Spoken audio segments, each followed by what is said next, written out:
សួស្តីបងប្អូនពុកម៉ែមីងទាំងអស់គ្នាបាទសូមស្វាគមន៍មកកាន់វីដេអូតម្រូវឆ្នោតយួន VIP សម្រាប់គ្រូធំថ្ងៃទី4ខែធ្នូឆ្នាំ2025បាទសម្រាប់ថ្ងៃនេះខ្ញុំបាទក៏បានធ្វើការសម្រិតសម្រាំងនៅតម្រុយលេខសម្រាប់ចែកជូនទៅកាន់អ្នកទាំងអស់គ្នាដើម្បីយកទៅធ្វើការផ្សងសំណាង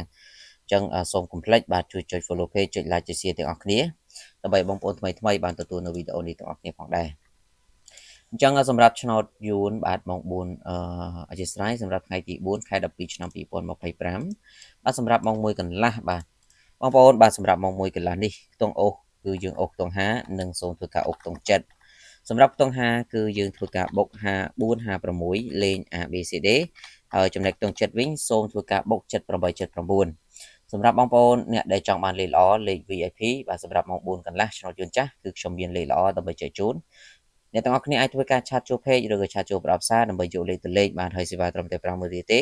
បាទសូមបញ្ជាក់តម្រូវបងប្អូនធ្វើការលេខទាំង4ប៉ុស្តិ៍ហើយសេវាគឺបងប្អូនលេងត្រូវហើយទើបយកសេវាតាមក្រោយអញ្ចឹងអ្នកទាំងអស់គ្នាអាចធ្វើការឆាតមកសុំបានរីឯតម្រូវសម្រាប់ម៉ោង6វិញគឺយើងធ្វើការអុកខ្ទង់9និងអុកខ្ទង់8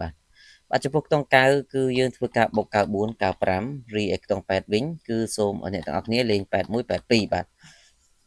បាទអញ្ចឹងសម្រាប់ពុកម៉ែមីងកុំភ្លេចអ្នកដែលចង់បានលេខល្អសូមធ្វើការឆាតចូល page បាទគឺយើងមានលេខល្អដើម្បីចែកជូនបាទហើយសេវាត្រឹមតែ50000រៀលទេឆ្នោតចេញចំហើយទើបយកសេវាតាមក្រោយអរគុណជូនពរសំណាងល្អទាំងអស់គ្នាបាទសូមគោរពលា